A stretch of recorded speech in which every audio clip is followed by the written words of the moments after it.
बेसहारा। शोभा शहर आकर अपने काम में लग जाती है। इसी तरह समय बीत रहा था। एक दिन शोभा गांव आती है। शोभा अपनी माँ से बात करती है। माँ, मैंने एक लड़का शहर में पसंद कर लिया है। वह भी डॉक्टर है और मेरे ही अस्पताल में नौकरी करता है। शोभा की माँ कहती है, वो तो ठीक है बेटा, पर मैं एक बार लड़के से मिलना चाहती हूँ। तू उसे किसी दिन खाने पर बुला ले। वैसे तो तुम दोनों समझदार हो, पर मुझे उससे मिलना है। शोभा बहुत खुश होती है। वह करण को फोन पर सारी बात बता देती है और घर आने के लिए कह देती है। तय समय पर करण अपने माता पिता के साथ उनके घर पहुंच जाता है। बातचीत का सिलसिला चलने लगता है। सारी बातें तय हो जाने पर दोनों की शादी पक्की हो जाती है। शादी की तारीख पक्की होने पर शोभा करुणा से मिलने गांव आती है। शोभा करुणा से मिलती है। करुणा, तुझे मेरी शादी में शहर आना होगा। करुणा यह सुनकर थोड़ा उदास हो जाती है। शोभा, तुझे शादी की बहुत बहुत बधाई हो, लेकिन मैं माँ को अकेला छोड़कर आ नहीं सकती। यह सुनकर शोभा को बहुत बुरा लगा। करुणा, एक दिन निकाल ले, किसी तरह किसी को माँ के पास छोड़ देना। करुणा ने लाचारी भरी नजरों से शोभा को देखा। शोभा, तू तो जानती है हमारा कोई साथ नहीं देता। मुझे इस बात का हमेशा अफसोस रहेगा।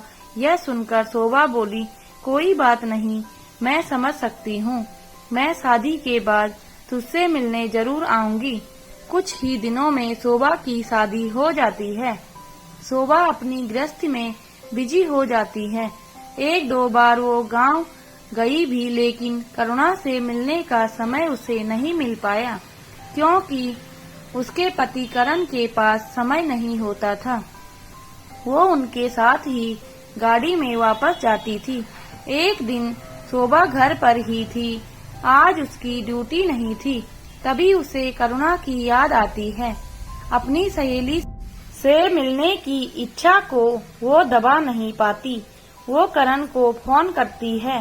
करण, मैं 2 दिन के लिए गांव जाना चाहती हूँ। करण हंसकर जवाब देता है, क्या हुआ? माँ की याद आ रही है।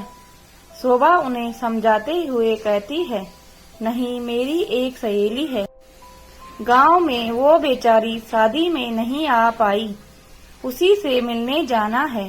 करण कहता है, चलो कल चलते हैं, मैं कल की छुट्टी ले लेता हूँ। शोभा मुस्कुराकर कहती है, नहीं, मैं अकेली चली जाऊंगी और 2-3 दिन बाद ही वापस आऊंगी।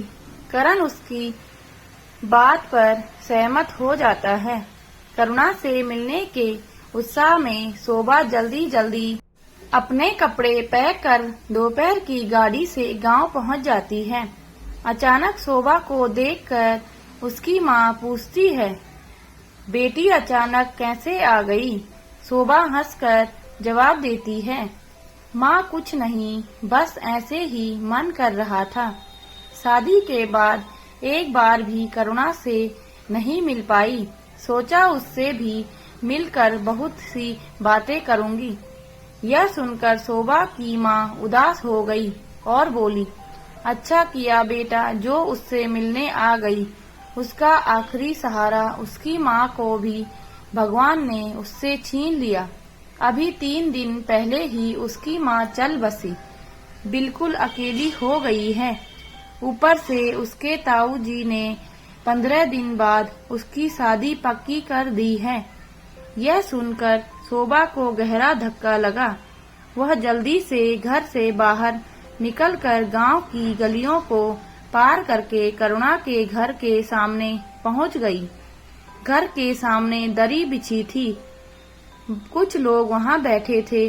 शोभा करुणा को ढूंढती हुई अंदर चली गई। आंगन के सामने बरामदे में करुणा को घेरे गांव की कुछ औरतें बैठी थी। करुणा, शोभा ने उसे पुकारा। शोभा को देखकर करुणा की जैसे चीख निकल गई। शायद कोई शोक लहर जिसे वो अभी तक दबाए बैठी थी, उभर कर सामने आ गई। करुणा झट से रोती हुई आंगन में खड़ी शोभा के गले लग गई। शोभा की आंखों से भी आंसू बह रहे थे। करुणा ने उसे कस के पकड़ रखा था। शोभा माँ चली गई, सब खत्म हो गया, मैं अकेली रह गई। बार बार यह बातें करुणा दोहराए रही थी। शोभा उसे किसी तरह पकड़कर बरामदे में ले गई, उसे बैठाया। करुणा तू चिंता मत कर, मैं हूं ना तेरे साथ। करुणा को बहुत देर तक दिलासा देती रही। अब शोभा को समझ में आया कि वो क्यों इतने दिन बाद अचानक करुणा की याद आई जो उसे बेचैन कर गई। करुणा के दिल की आवाज शोभा तक संदेशा बनकर पहुंच गई। काफी देर बैठने के बाद शोभा ने करुणा से पूछा, तूने कुछ खाया? करुणा ने बड़ी मुश्किल से जवाब दिया, शोभा बिल्कुल मन नहीं है। ऐसा लगता था जैसे माँ के साथ मेरे प्राण निकल जाएं। लेकिन तुझे देखकर लगा कि मेरा कोई अपना है। क्या तू कुछ दिन मेरे पास रुक सकती है? शोभा ने उसके आंसू पोंछते हुए कहा, चिंता मत कर, मैं अभी यहीं हूँ, पर तुझे खाना खाना होगा। भूखे रहने से तो तू बीमार पड़ जाएगी। तुझे मेरी दोस्ती की कसम खाना खा ले। करुणा के बार बार मना करने पर भी शोभा ने उसे जबरदस्ती खाना खिलाया। रात के समय जब करुणा सो गई तब उसकी ताई से शोभा ने कहा, ताई जी इसे मत बताना कि मैं जा रही हूँ, सुबह जल्दी ही आ जाऊंगी। ताई जी ने शोभा के सिर पर हाथ फेरते हुए कहा, बेटी सुबह जरूर आ जाना, तेरे आने से इसकी जान में जान आ गई। बड़ी हिम्मत बंध गई तुझसे। करुणा को सोता छोड़कर शोभा घर आ गई, लेकिन उसकी आंखों से नींद कोसों दूर भाग गई थी। अब करुणा का क्या होगा, यह सवाल बार बार उसे परेशान कर रहा था। दोस्तों, यदि आपको हमारी कहानी अच्छी लगी हो तो प्लीज लाइक, कमेंट, शेयर और सब्सक्राइब जरूर करना।